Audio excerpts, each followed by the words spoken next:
And we are, as a people, inherently and historically Wake up! opposed to secret societies, to secret oaths, and to secret proceedings. The show that asks questions about why we don't ask questions. What the hell is going on? This is Conspiracy Queries with Alan Park.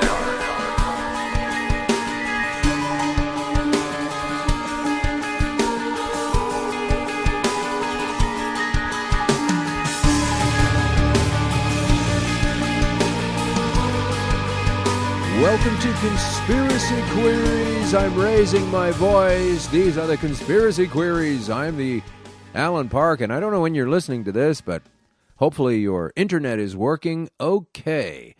Because on this particular day that we record this, a major DDoS attack has knocked out Twitter, Reddit, and Spotify.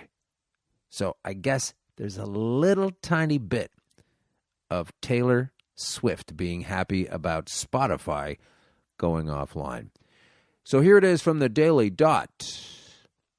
Is the internet acting weird today? It's not just you. A major cyber attack rendered websites and online services inaccessible across the East Coast. The problems later spread across the United States and Canada as a result of a second wave of attacks, and probably other places too. DYN, that's the company that manages domain name system, DNS servers, for a slew of popular sites and services, Twitter, Reddit, Spotify, Netflix, and many more, said it was experiencing a distributed denial of service, DDoS. I wish I had that term when I was going to school as a kid. You got your homework? DDoS. This attack has rendered its customers' sites inaccessible for millions. I had the same trouble today. I don't know how we're all going to survive when the whole thing gets shut off. You know what I mean? But let's keep it small for now. Not all users were affected equally, however, and sites appear to have been intermittently accessible. So to see a full list of sites that have reportedly been affected, you're asked to go to downdetector.com/archive. This attack is mainly impacting U.S. East and is impacting managed DNS customer in this region. That's what the company wrote anyway, but the engineers were working on it, and they're obviously trying to fix it because some things have come back up. But it brings to mind, and there's more to that article, it brings to mind what kind of trouble we are going to be in if this whole thing, the whole grid, ever does actually shut down. But we've got some other crap to get through before that happens, hopefully. This is from The Guardian. I love The Guardian. Did I ever say that before? I think so. Here we go. Major cyber attack disrupts internet services across Europe and U.S. and Canada. We never get the thing, man. Even when we have trouble. There's never a bad thing about Canada, but there are. And I'll get to those later. The DDoS, denial of service from unknown culprits. That's a cool name for a band if you're thinking about doing that. If you have any kind of musical talent at all. Get it together for the next few weeks before the world ends, or at least that's what they're telling us. Shutting down the internet. So look out for that. That's in The Guardian. It says cybersecurity firm Flashpoint attributed the attack to malware based on the Mirai source code. I'll spell that for you. Capital M-I-R-A-I. Source code. Krebs added, that's going to be a guy I didn't read earlier in the article. Krebs added his own investigation. Separately, I have heard from a trusted source who's been tracking this activity and saw chatter in the cybercrime underground. Dine was investigating another attack on Friday afternoon that caused similar problems to the outages experienced in the morning. So they are saying it's an attack. It's so far unclear how the two attacks are related, but the outages are very similar. So if you're really complaining about that stuff, then you probably aren't listening to the show right now. Who could it be? Could it be the Russians? Could it be the Israelis? Could it be someone on Donald Trump's electoral team? I doubt it. He likes WikiLeaks. Or it could be a possible ninth planet. According to MSN News, a possible ninth planet may be the reason for a tilt in our solar system, but hey, maybe it could also be responsible for knocking out our electronics. Even if that's not the case, and it probably isn't. Fascinating article. Like to read it anyway. Hey, guess what? Also from The Guardian. Yeah, it's pretty much one of the only publications that I enjoy most of around the world. Anyway, astronomers presented new research on the possibility of a gigantic unseen planet beyond Neptune, saying the hypothetical world may have set the solar system at a tilt. Excuse me, I just have to move my computer a little bit. It's just sliding to the left. Researchers first suggested a massive ninth planet in January, saying that although this putative world would be about 10 times the size of Earth, it could have escaped the telescope's notice because of its extreme distance from the sun. 1 year on this planet, according to their calculations, would last 17,000 years on Earth, and it would travel as far away as 93 billion miles from the sun, where it would take light a week to arrive. Can you imagine on that world how long it would take to run an American-style U.S. electoral campaign for the presidency? God, 1 year is 17,000 years. It'll be 35,000 years or something they've been campaigning for the top spot of the White House in that other reality. The mysterious Planet 9, says the Washington Post, may be causing the whole solar system to wobble. The massive hypothetical object, which supposedly looms at the large... Let's try that again. The massive hypothetical object, which supposedly looms at the edge of our solar system, has been invoked to explain the strange clustering of objects in the Kuiper belt and the unusual way they orbit the sun. Now Planet 9 predictors Konstantin Batygin and Mike Brown of Caltech, along with a graduate student Elizabeth Bailey, offer another piece of evidence for the elusive sphere's existence. It adds wobble to the solar system, they say, tilting it in relation to the sun because Planet 9 is so massive and has an orbit tilted compared to other planets. The solar system has no choice but to slowly twist out of alignment. Hey, we're all twisting out of alignment, I'm pretty sure. If you've been following what's going on in Canada, I do because I live here. And we got a new prime minister last year, and he campaigned like crazy on the old guy. Oh, the old guy's got too many oil pipelines. It's wrecking our country. I'm going to get rid of that. Hey, cannabis is illegal? That's crazy. We're going to get rid of that. Hey, I don't like the way the electoral system works because they have a thing called first past the post system, and basically, as you're in the east and vote as it rolls across to the west, it becomes less and less important to even care about what the West puts into the ballot box.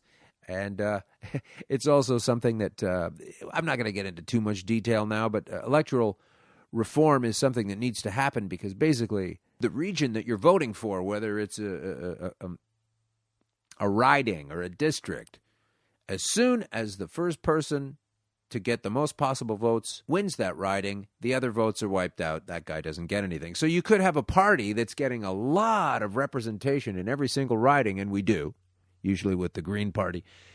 You put that together, and you've got a lot of people, but they're currently unrepresented, and this was something that was going wrong, well, forever, basically, but it was making a lot of noise in the campaign last year, and Justin Trudeau said he would get rid of that, and he's also now backing away from that promise.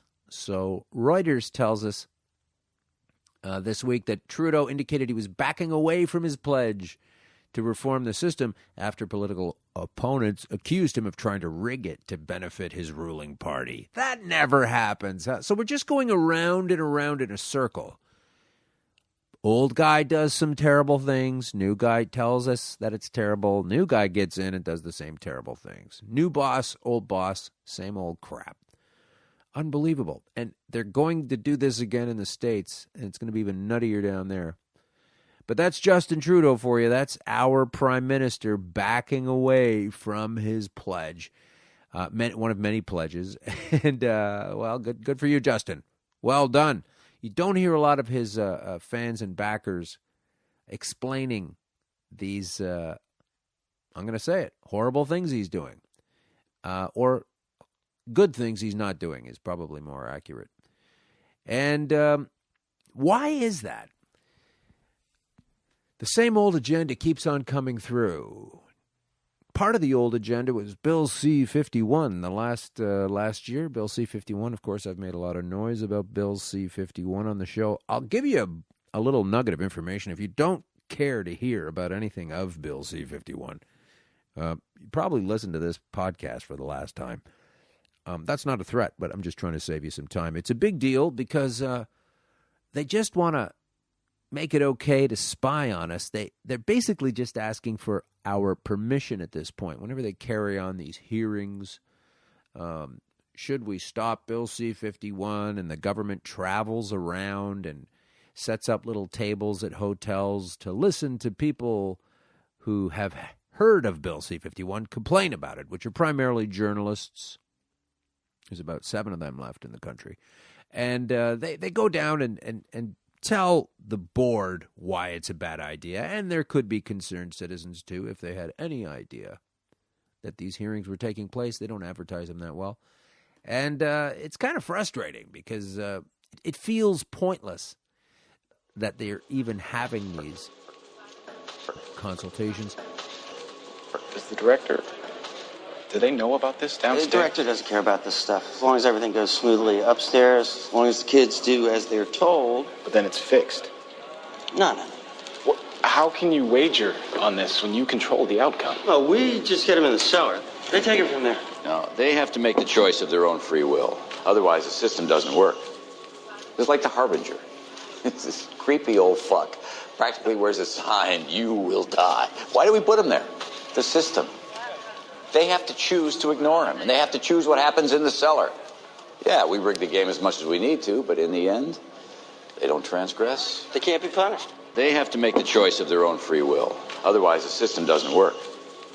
Yeah, we rig the game as much as we need to, but in the end, they don't transgress. They can't be punished. The system doesn't work. Which brings us to the rabble.ca. That's rabble.ca. Matthew Behrens has an article that came out October 21st, says Canada's torture consumers and the faux national security consultation. Anyone following discussions on the ultimate disposition of the Harper regime's C-51 anti-terror legislation, which received crucial Liberal support during a 2015 parliamentary vote, and they're still hanging on to, by the way, will soon be hearing a lot about SIRC. The acronym will be bandied about as various professors, lawyers, and terrorism industry experts bloviate on what they think will improve a law that is so fundamentally flawed and dangerous that taking anything short of an abolitionist position is to be complicit in the human rights abuses C-51 authorizes. SIRC stands for the Security Intelligence Review Committee, a body that produces annual reports on some of the workings of Canada's torture-complicit spy agency, the Canadian Security Intelligence Services, CSIS.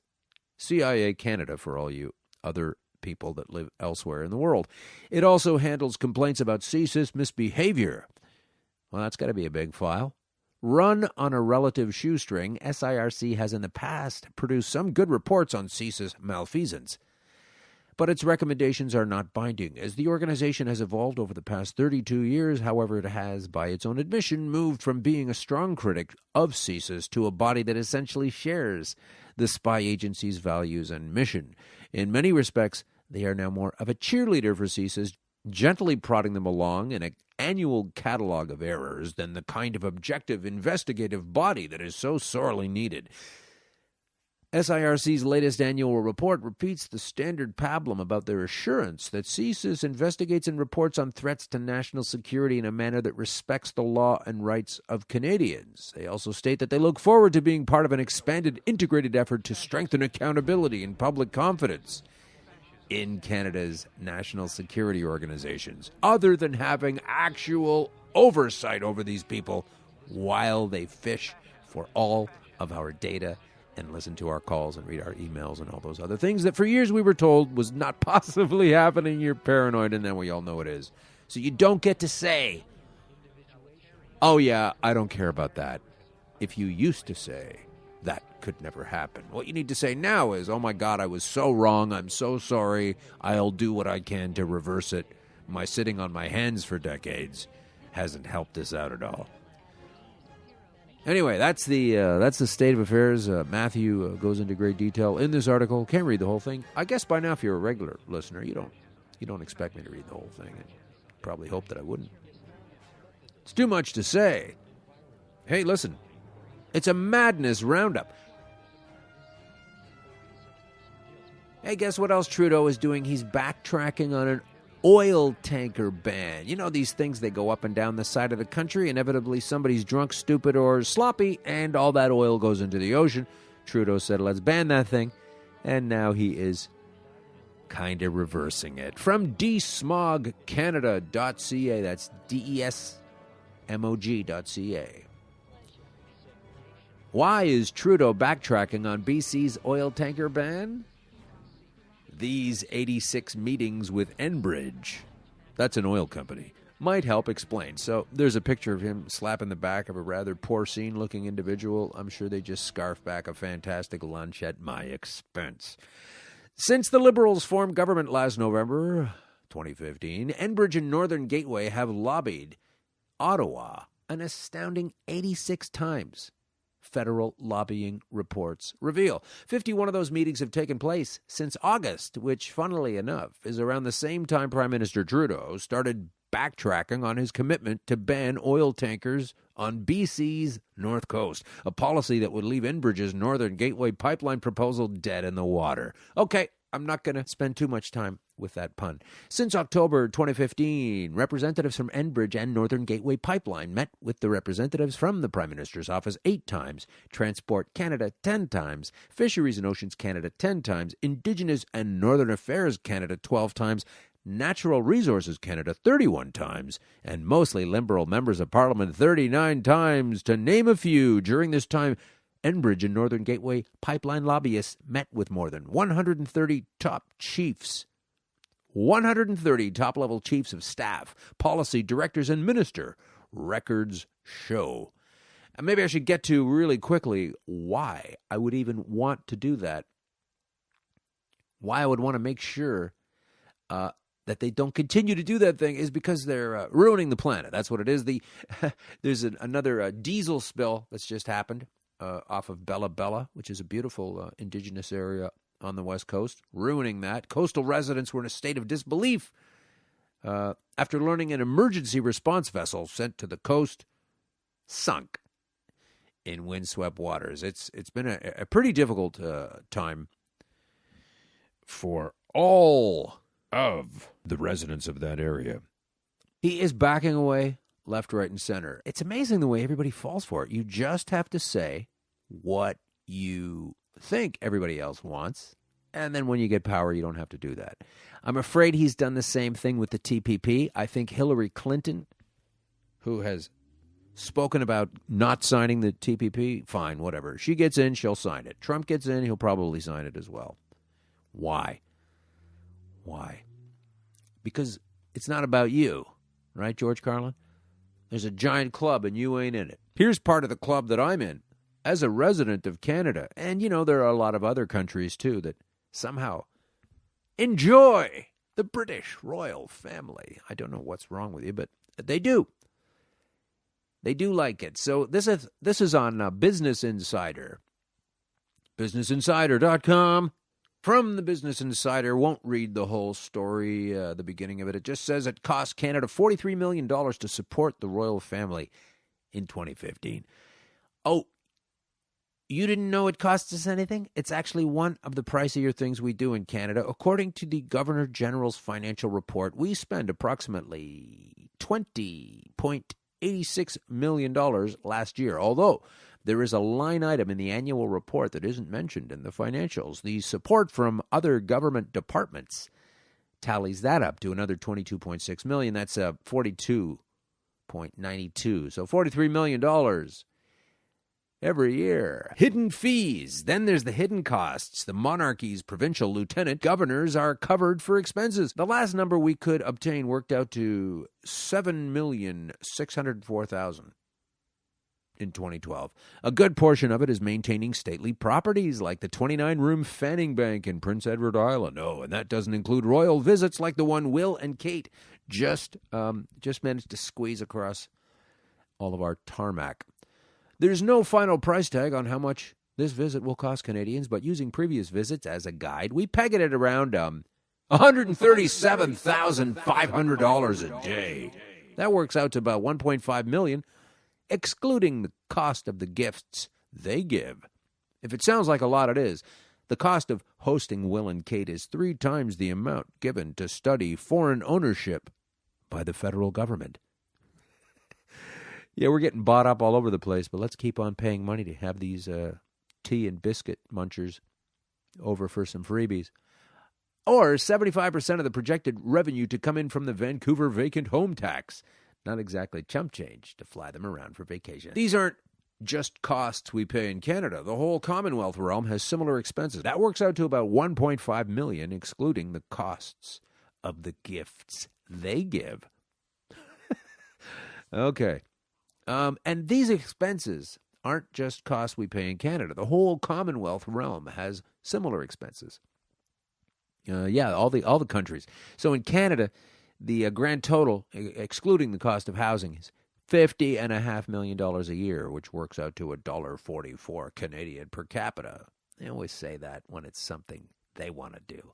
That could come down from the $1.85 the Monarchist League of Canada estimated in 2012. But we're assuming they added all of the ones that we can get off of there. And let's remember that Justin Trudeau has sworn his loyalty to the Queen of England, just like all of the other folks in the parliamentary house.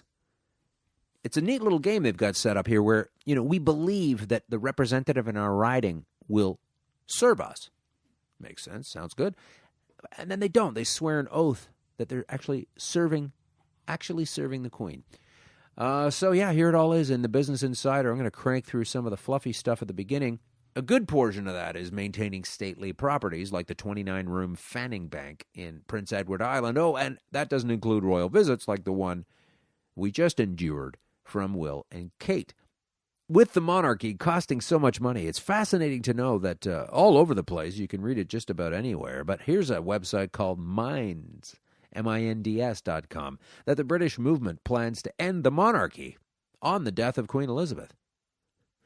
British Republicans have suggested and even demanded the UK monarchy be abolished upon the death of Queen Elizabeth. Okay, so the average lifespan of a Gila monster is, it's going to be a while. In the year of 2016, it's quite odd that there is an all-powerful head of state running one of the most well-known and civilized countries in the world. England is known as progressive and a leader of world politics, yet a 90-year-old woman sits as sovereign, commanding all below her. It's not 1492. When she dies, the right of rule will immediately pass to her son without a vote. Graham Smith, chief of Republic, a progressive organization that seeks to democratize England, said it'll be the first time most people have seen a change in the head of state. I think that's going to be slightly odd, jarring experience for a lot of people. If you're jarred by that, wow. All of a sudden, you've got this other monarch who has been hoisted upon us, and no debate about who it's going to be. For once, actually seeing hereditary power in practice, you'll actually see the inheritance of the throne taking place. And it's sick, he says, just as France and Germany have ended their ancient monarchies in the last centuries, he believes it's England's time. I don't know if I'm for that or against it. I kind of like watching them screw everything up and get in trouble, but you also know that they are having way too much influence over our lives. Let's move on. The medical news. Another report from greenmedinfo.com. Greenmedinfo.com. The CDC has blocked the testimony by a vaccine whistleblower in a medical malpractice case. Okay, so not to get into a huge vaccine debate right now, especially since I don't have a guest on today's show. Bit difficult to have a debate that way. However, I do want to mention this. It is important, true, and you'll know the guy that wrote the article. This is by Robert F. Kennedy Jr. He is a major anti-vaccine, not an anti-vaccine promoter, but like Jim Carrey, these guys just want to make sure the vaccines are specifically like a one-off. You know, instead of a cluster bomb that's supposed to fix a lot of different diseases, it's like a one-off. And then you have these vaccines that they're talking about, that Robert Kennedy is talking about. as far as the CDC is concerned, there's a man named William Thompson, and he's a doctor, and he works at the CDC, and it'd be really great if we could get him, if we could hear from him in a professional capacity, and he is being blocked from testifying. If you see the movie Vaxxed, which you won't do if you're in California legally, because apparently it's illegal there now, you'll see that if his information is bullshit, then by all means get him on the stand and let's see how full of shit he is. But they won't put him on there. They won't do it. And here's the article all about it.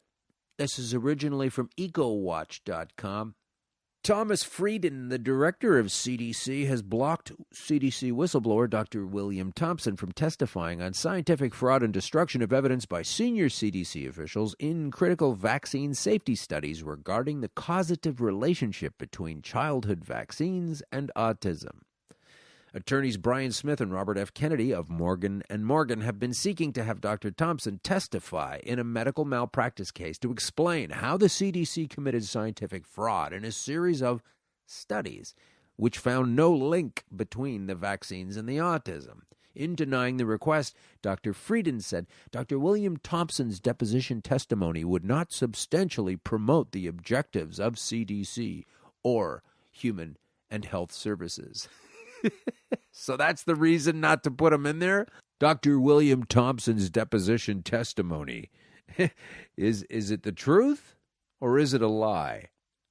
Because if it's a lie, you can just put it out there and say what a bunch of nonsense it is anyway. But Dr. Thompson, a 19-year veteran at the CDC and former senior vaccine safety scientist at the agency's immunology safety office, so he knows a couple of things. He's not just some, irate mom on the internet getting into an argument with Jenny McCarthy. He is a 19-year veteran at the CDC and former senior vaccine safety scientist at the Immunology Safety Office. He is the co-author of 4 key studies that the CDC widely touts to exonerate the MMR vaccine and vaccines containing the mercury-based preservative thimerosal from being linked to autism. Thompson is currently employed at the CDC's National Center for HIV/AIDS, Viral Hepatitis, STD, and TB Prevention. In August 2014, Dr. Thompson revealed that the data underlying the CDC's principal vaccine safety studies demonstrated a causal link between vaccines and autism or autism symptoms, despite the CDC's claims to the contrary. According to Thompson, based upon interpretation of the data, quote, there is biologic plausibility right now to say that thimerosal causes autism-like features. Dr. Thompson invoked federal whistleblower protection in August 2014 and is listed as author or co-author on the principal studies most widely cited to debunk the link between autism and vaccines. So if you click this link on this report, you will see the most widely cited information there. Thompson said his bosses, including the CDC's Immunization Safety Office branch chief Frank DiStefano, specifically ordered him and 3 other CDC scientists to destroy data demonstrating vaccine-induced autism in CDC's seminal 2004 study, DiStefano et al., 2004. This whistleblower was specifically ordered, and 3 other guys, to destroy data demonstrating a vaccine-induced autism link. That was a long time ago. Anyway, it's been buried. There's a lot of talk about it. There's a lot of arguments and movies and all kinds of people on both sides of the issue. What do you call it? A tinfoil hat wearer. That's the argument that rages. I just wanted to bring that piece of news to you because you can argue all you want that it doesn't have a connection. But let's hear from this guy.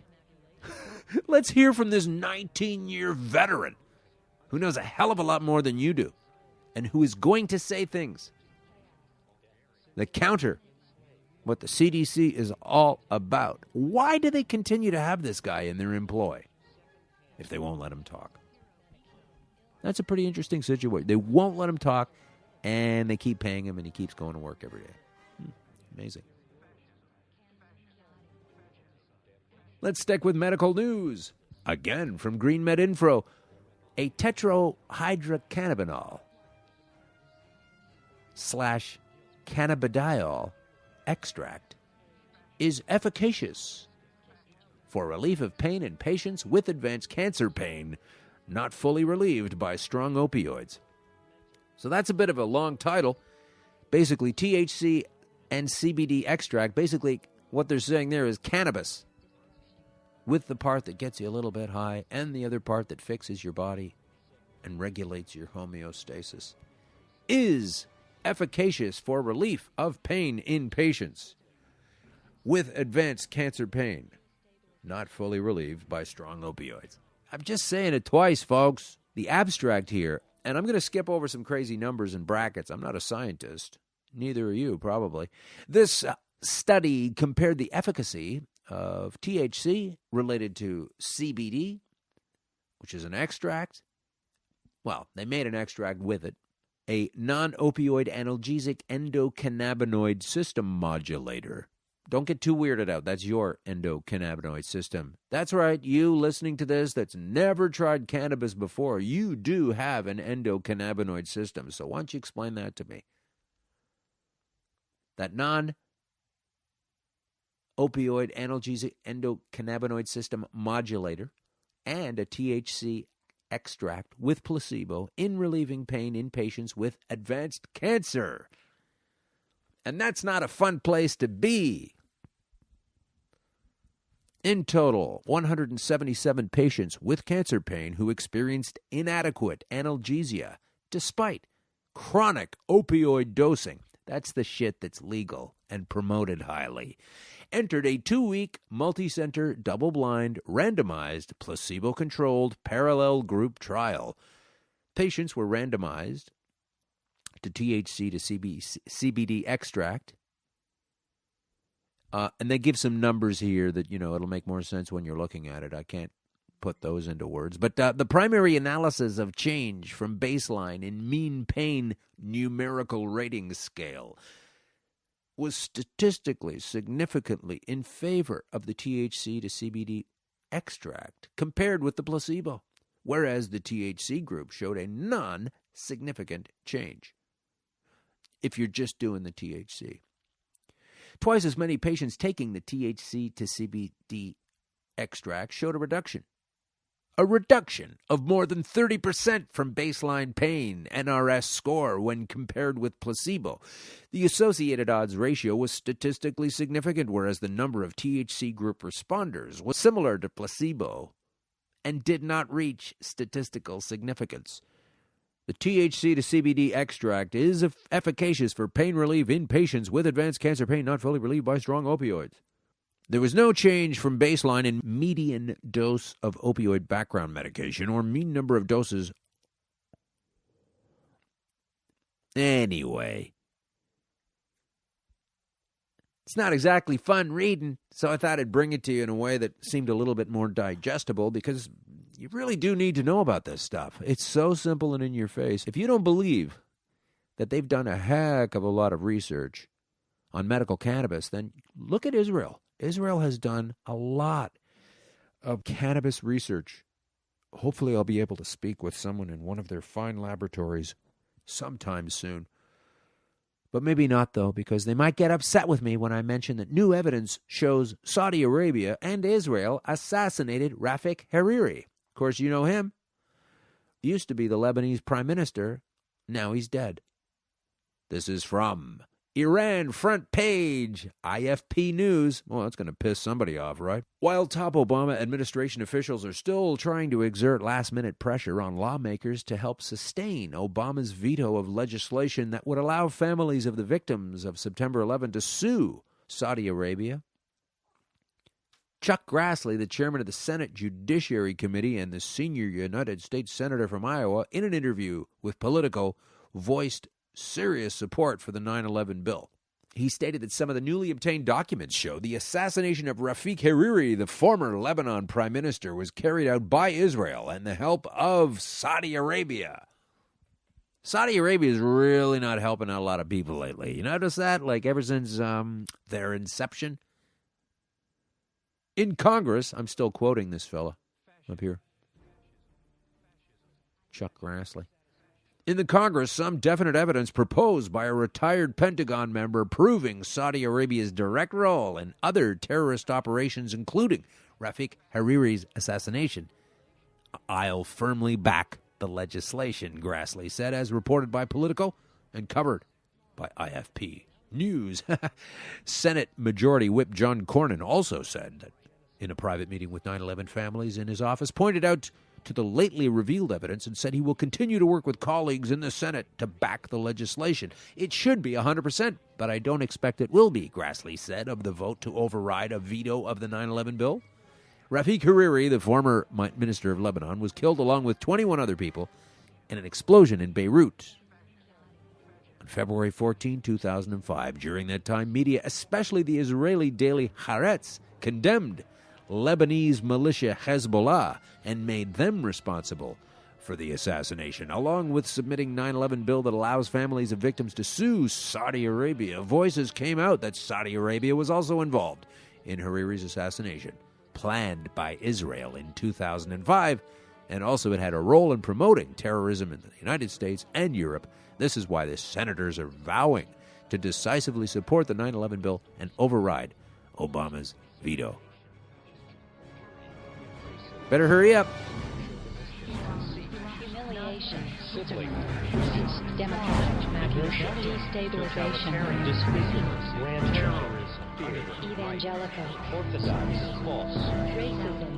Time for a little wanttoknow.info. Love this website. Not related to it, don't have anything to do with it, just like it. It's really good. When you put together the loose pieces from around the world, you can come up with the scam that's going on everywhere. I mean, Spain doesn't even have a government right now, and they are loving it.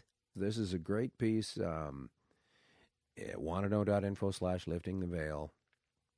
Go there, and it's so you'll love it. You will. I guarantee you will definitely learn something. It's laid out in a wonderful way. And the first chapter I did was "The War on Terror is a Fraud," and I read the preface all the way through. Chapter 1 talks about, Reagan and Rumsfeld getting together with lots of different people, including Saddam Hussein back in the day. But here is a picture with Reagan meeting members of the Mujahideen in the Oval Office, 1985. So, we were helping them out at some point. The Western world was... The war on terror is a fraud is what I read last time, and now I'm going to read from the one-party state. It's fairly well documented. Very well documented, I should say. And the first chapter is The War on Terror is a Fraud. We covered that. It goes into the history of Osama bin Laden, Operation Cyclone, Osama bin Laden as the anti-Soviet warrior who finally put his army on the road to peace back when he was a positive asset. Friggin' Saudis again, man. They're all over this stuff. Really having a problem with them overall. It closes up with the official story is that bin Laden and al-Qaeda found new enemies in the U.S. after the Cold War, but when the U.S. began occupying military bases in Saudi Arabia. It sounds plausible, but does not stand up to deeper scrutiny.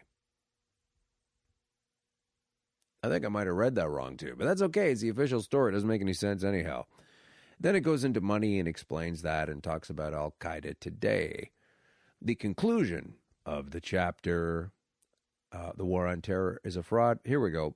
After trillions of dollars spent, hundreds of thousands of deaths, repeated domestic rights infringements, we are left with only a handful of proven al-Qaeda members, with a majority of prisoners simply being held without charges down there in Guantanamo Bay. Al-Qaeda, the organization purported to be a sprawling monster after the September 11th attacks, sound familiar? ISIS has been revealed to be a shell of an operation financed by wealthy U.S. allies. The result is endless war. Good morning. Politicians, military, and media shine the light just right to make the shadow of the mouse look huge and monstrous to justify endless profits. The media is not even connecting the most basic of dots to reveal the tremendous deception. They don't. They hardly ever do, and that's the whole reason for my show. So moving on wanttoknow.info, with the next chapter, the one-party state. The one-party state. The one-party state. Definitely time to talk about that right before an election.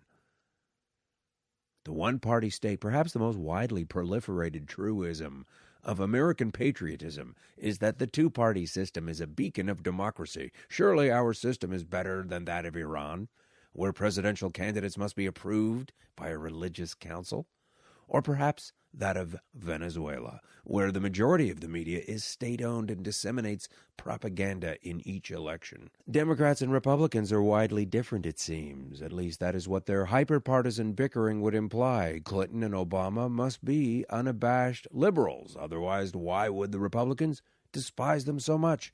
The divide between party faithfuls of different colors runs deep, with each side blaming the entirety of the country's problems on the other, often resulting in a state of pure hatred and disgust among citizens. One only needs to turn on the cable news to see this as a fact. However, the reality is that Republican and Democrat presidents have closely followed a similar agenda for half a century.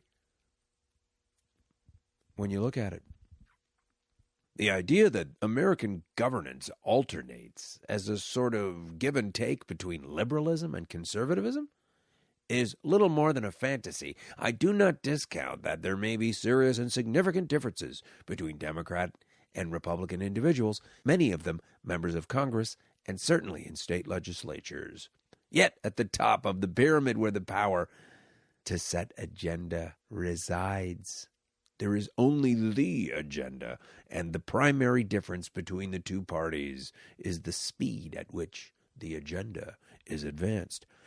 It's fascinating how Bill Clinton began his presidential campaign with playing a saxophone on television, talking about his foray into marijuana, reminiscing about his protest of the Vietnam War, and ended up with perhaps the most conservative administration of any president in modern history. Later, Obama entered the stage as a candidate of change, only to accelerate and consolidate the hegemony of the political elite of any predecessor.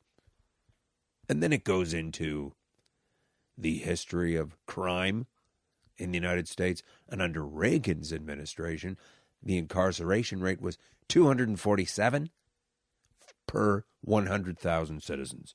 And then under Clinton, it went up to 476, almost doubled per 100,000. The Clinton administration gave $30 billion to states to fund and expand their prisons, which Obama is now saying he's trying to get rid of, and championed the Violent Crime and Law Enforcement Act that added 100,000 new police officers.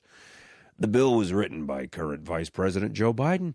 The act also expanded the death penalty to be applicable to 60 more offenses, including drug trafficking, and eliminated funding for inmate education.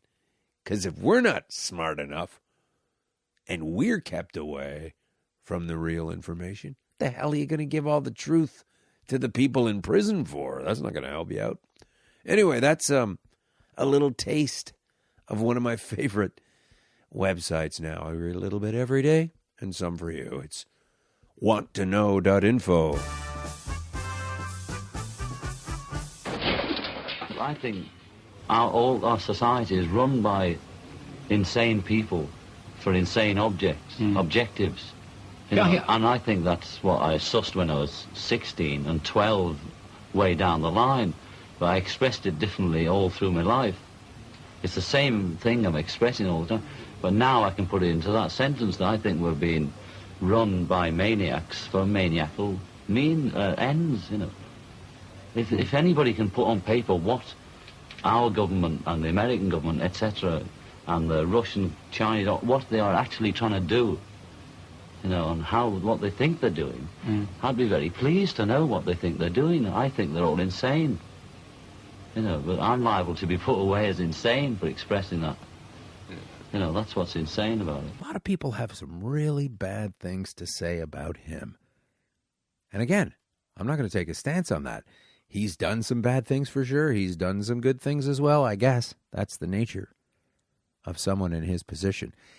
But he's roundly disagreed with across the board here. And when I say here, I mean everywhere else that isn't Russia. I don't like that. I think everyone has a lot to offer. And no, this program is not for you, little Kim in North Korea. There's 2 little Kims I've heard of. Why do they just immediately discount out of hand what Vladimir Putin has to say? I don't understand it. Maybe if half of it is nonsense or all of it is nonsense, you'll be able to, easily discard that. But you have to listen to it first. And a lot of people aren't going to do that. They don't take him straight into the American Western news very often at all without some kind of crazy spin. And so I found a little piece of tape. Here's Vladimir Putin talking about what is going to happen depending on who wins the U.S. election. Are we going to war? Were all those ambassadors pulled back for a nuclear reason? Obviously, this is in Russian, and I'm merely reading the translation because we didn't get to hear that anywhere else. And listen to the words. Okay, don't just diss this out of hand. Listen to the words that he's saying. Here he is, Vladimir Putin, at a press conference.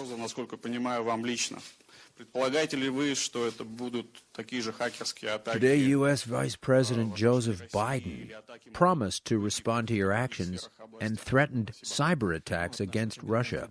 Play on words. Well, we know how to tell each other to F off anyway. Well, this sounded like a very serious threat at such a high level. I feel the threat was addressed to you personally, says the reporter to Putin. Do you think hacker attacks will be carried out against Russia? Thank you. We can expect, absolutely, anything from our American friends. But did he say anything new? Do we not know that U.S. intelligence peeps on everyone and listens in on their private conversations? This is well known. It's not a secret. Plenty of evidence exists. Billions of dollars are spent to do this. The NSA, the CIA, not only is there evidence, but also their own confessions about it. And they spy not only on their enemies or those they perceive to be enemies, but also their closest allies. How many scandals have there been about the uncovering of surveillance over actual heads of state of their allies? So what's new here? Nothing. Maybe the only new thing is that this was said at such a high level. Not only did the U.S. admit to being involved in this, but they threatened with it. This, of course, is not on par with established standards for international communication. They must be a little nervous. The question is, why? I think there is an explanation for it. You know, in the circumstances of a pre-electoral campaign, any party involved in this seeks to establish the tactics of said campaign. And each party which is seeking to get elected always faces one issue, the issue of unsolved problems. They should be able to show or explain to its population why this or another problem was not solved. The U.S. has many such problems, more than enough, even though it is a leading world economy, a superpower undoubtedly. But there are many unsolved problems. For example, the massive government debt. This is a mine in slow motion. That's probably a bad translation, both for the economy of the U.S. and the international financial system. Nobody knows what to do about it. Are they going to devalue the debt in the future, or is there another solution? Nobody knows. That is just one example. I can name many examples. In foreign policy, the process toward peace in the Middle East has completely stalled in a wide sense. The Israel-Palestine conflict continues. Relations between the U.S. and their Middle Eastern allies have also come under strain. We won't go there now. Nitpicking. Those are their problems. My point is, there are many unsolved problems. This is where the well-practiced system of distraction comes into play, to distract the voters from the country's problems. In my view, this is exactly what we are witnessing today in the U.S. How is it done? Create an enemy and unite the nation against them. The, quote, enemy, end quote, in the form of Iran and its nuclear threat didn't work very well, but in the case of Russia, this is a lot more interesting. This is the card that is actively being played right now. But as I said in a different forum, it is unfortunate that in order to avoid internal problems, relations with Russia are being put into jeopardy. It is, of course, harmful to international relations as a whole. It is my hope that after these debates are over, after this challenging period in internal U.S. politics, there will be an opportunity to restore Russian-American relations. As I said at the beginning, we can absolutely expect anything from them. Given they spy on everyone globally, they have some information. But it also gives rise to the ability for compilation. You can compile. You can compile half-truths. You can compile quarter-truths. You can dilute the truth in order to manipulate public opinion in any one country. Russia has not been an exception to this. Russia has always been the target of such attacks. We already know this before Biden's speech. Alexander Yunishev, Life News. Vladimir Vladimirovich, are you aware that you have appeared as a character in a new episode of The Simpsons, where you call on people to vote for Trump? In real life, I know you've been asked this question many times. Who is your preference, Clinton or Trump? And also, the U.S. Vice President said that Russia, quote, will not be able to influence the U.S. election, close quote. Can you tell me honestly, are we trying to influence it? What's in that for us? Putin laughs, gives the guy a look that I wouldn't want him to lay on me, and says, how did he phrase it exactly that we, open quote, can't influence it in any way, close quote? The journalist should have double-checked with him. What about in a non-specific way? He actually admitted that we could if we wanted to. I'd like to calm everyone down. Our American partners and friends, we have no intention of influencing the turn of events in the elections of the U.S. Our response is a simple one. We have no idea what will happen after the election of the new president. So, Mrs. Clinton has chosen to take up a very aggressive stance against our country, against Russia. Mr. Trump, on the other hand, calls for cooperation, at least when it comes to the international fight against terrorism.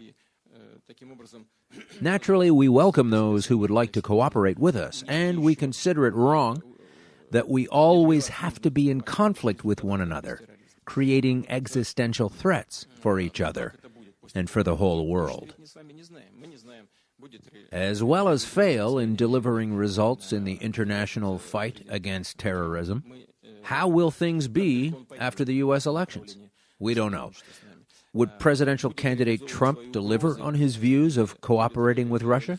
How far would he take those aspirations? Would Mrs. Clinton deliver on her threats and harsh rhetoric against Russia if she became president, or will she correct her position against us?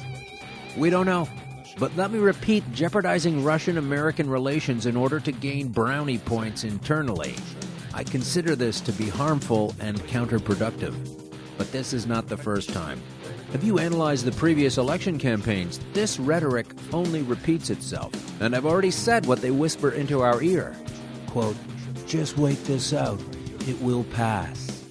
It's not funny anymore. If somebody out there wants confrontation, this is not our choice, but this means that there will be problems. This is not what Russia wants. Instead, we want to find our points of mutual agreement and solve global problems that have both American and Russian interests at heart, as well as those of the whole world. Vladimir Putin, folks. Be sure to subscribe to Conspiracy Queries with Alan Park on iTunes And to our YouTube channel. If you want to support the show and help create more episodes, you can become a patron at patreon.com/conspiracyqueries. We appreciate your feedback, so send us comments, complaints, or queries of your own to conspiracyqueries@gmail.com, or you can post them on our website at conspiracyqueries.com. Thanks for listening.